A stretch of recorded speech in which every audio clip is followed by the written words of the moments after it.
I'll second. You're happy to second that, Yep. Councillor Filipaina? Thank you. Sorry, I'm just trying to move. find my place back in the agenda. So, item 14, Regional Arts and Culture Work Programme. We're going to take that as read.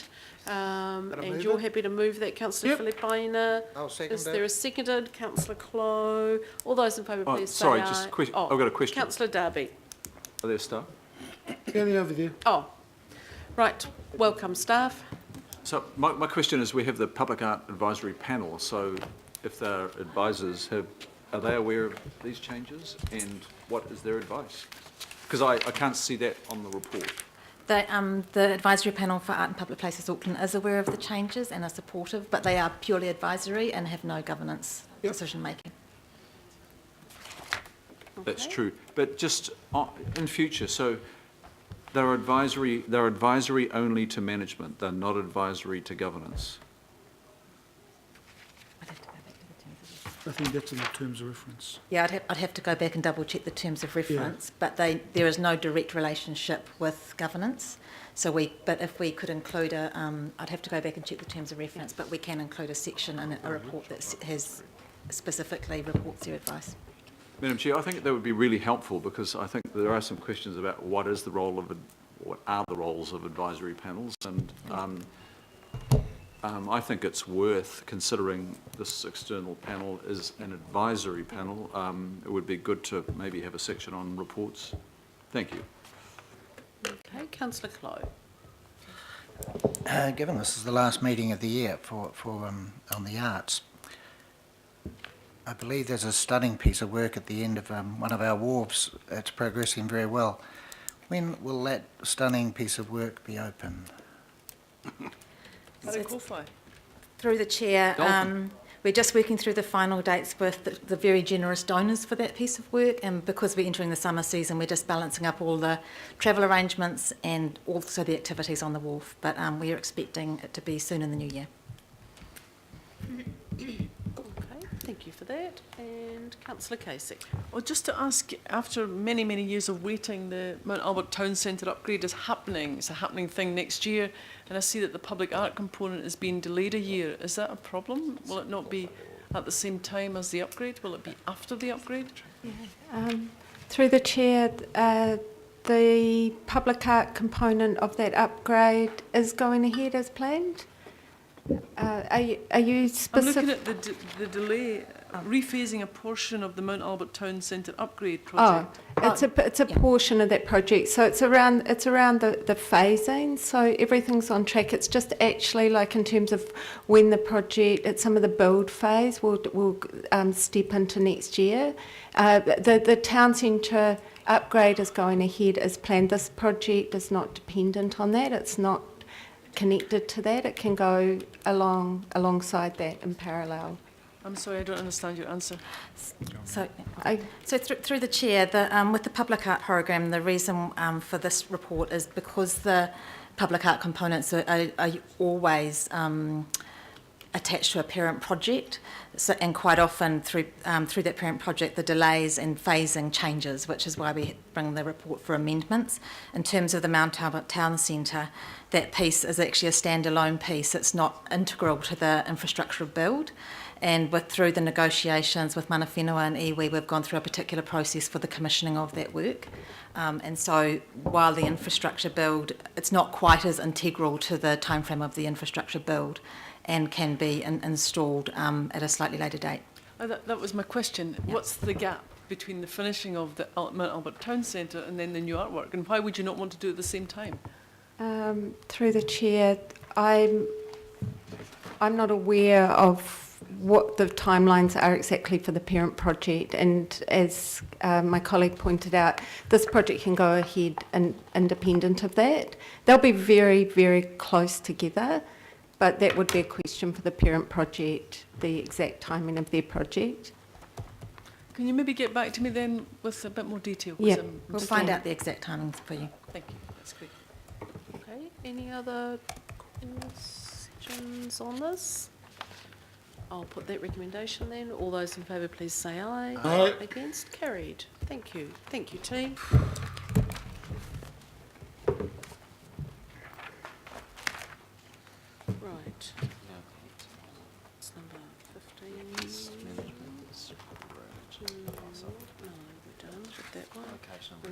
Natural Natural Fund. Fund, Environment. Right, so we're now on item 15, on page 45, and we've got the Regional Environment and Natural Heritage Fund.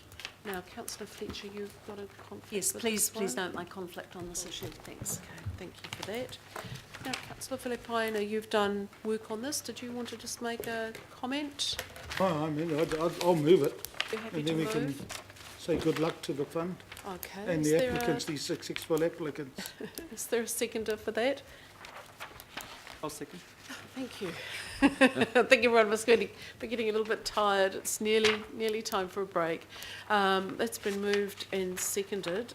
Anything the team wish to add? I know we've got questions. I'll just check with our team on anything they wish to comment on before we go to questions. I'm happy to kind of accept the report as read and move directly to questions. Okay, that's good. Councillor Darby, Councillor Watson. Yeah, in the report, and I've scrolled past the reference, there's a section on recommendations for multi-year funding. I'm just seeing what's being recommended is one-off, one-year funding. So there's a recommendation in the report for multi-year funding.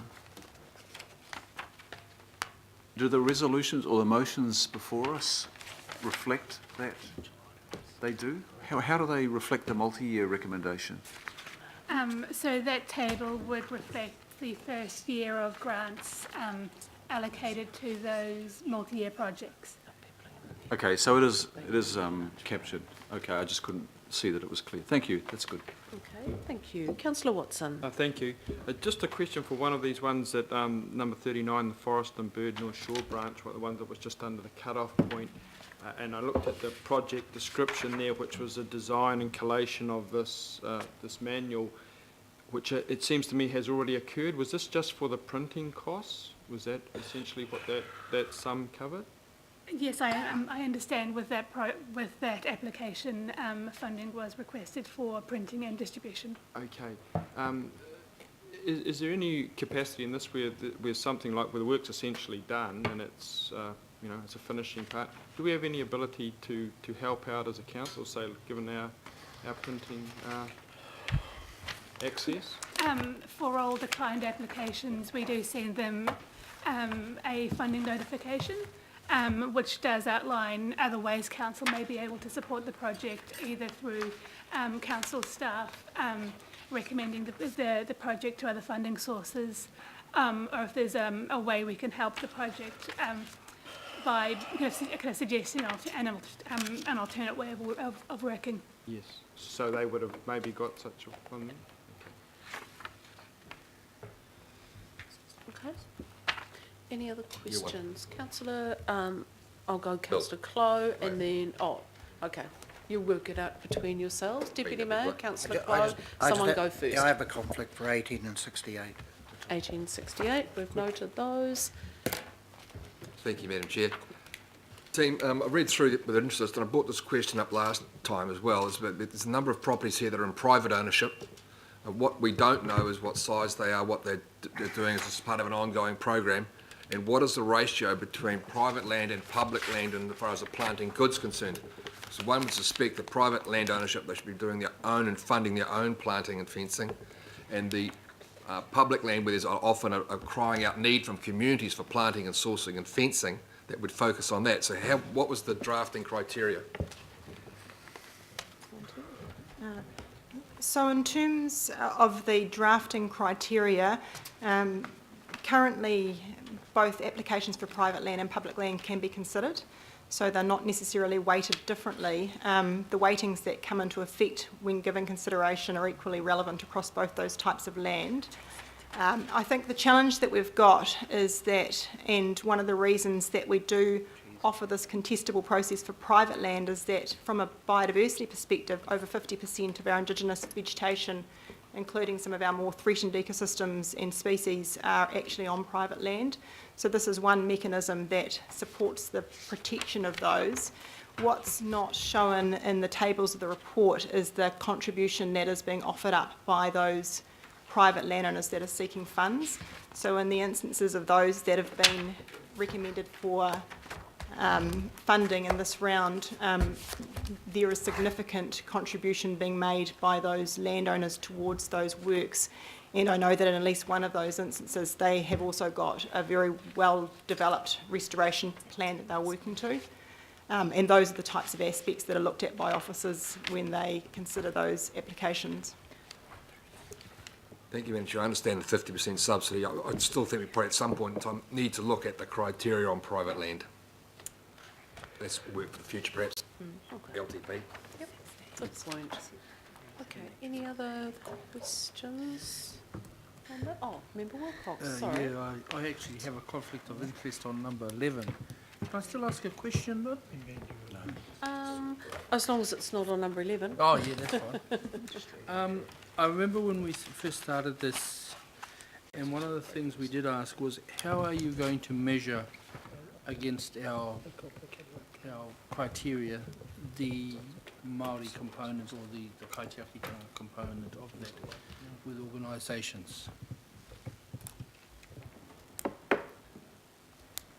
So one of the changes we introduced to the grant program following last year's funding round was a widening of the panel of staff members involved with application assessment, including a staff member to specifically look at the contribution towards Māori outcomes for all applications, and for successful grant applications as part of their accountability information submitted at the completion of the project.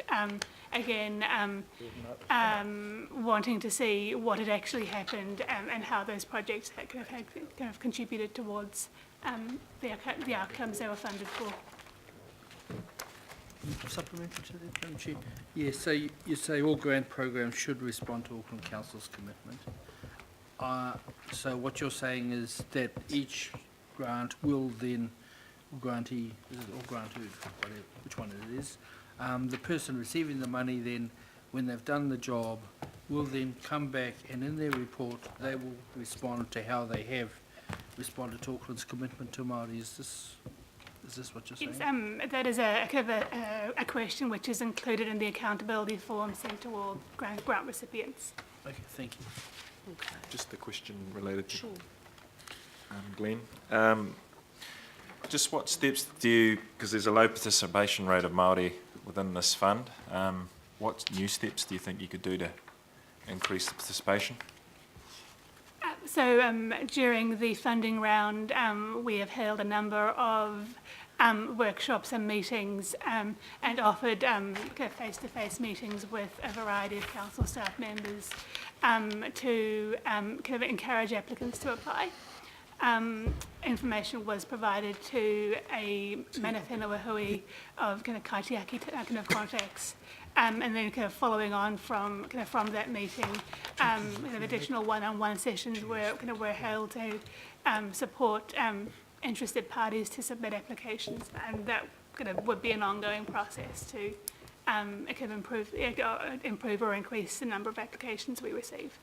If I may just add to that, whilst the numbers perhaps are not as high in terms of the applications received as we'd like to have seen, we have had an increase in the number of applications received that are focused on delivering on Māori outcomes, so moving in the right direction, but still some way to go. Okay, thank you. Thank you. Actually, just going right down the list, sorry, I should have declared an interest in 51. It is declined, so I just don't know whether we need to register interests in ones that are up to be declined, but in transparency, I will do that. Any other questions? Nope. Okay. Would someone like... Oh, it's been moved by Deputy Chair Filipaina and seconded by Councillor Hills. I'll put that. All those in favour, please say aye. Aye. Aye. Against? Carried. Thank you. Thank you very much, and thanks for the work, the huge amount of work done in putting all of this together. It's enormous. That actually brings us to the end of our of our public agenda. Sorry, I just need to blow my nose. Bless you. Sorry about that. So we've got two choices, committee. We can either move our confidential into the post-Thursday discussion, or we can endeavour to deal with some of it now. And I'm wondering, seeing we do have our Rodney members here, if perhaps we dealt with the Rodney component of Yeah. the confidential first. Madam Councillor Chair, Fletcher. I would certainly welcome as much progress as we can make on the Yeah. agenda today, not the least being that I was hoping that we could take some of the time that has been scheduled for Thursday for the other Green Fleet item, that member of the working party. So I'm hoping that you will proceed, and I'm happy to move that we move into confidential. Lovely, thank you, and I'll second that. I'll put that all in favour, please say aye. Aye. Against, carried.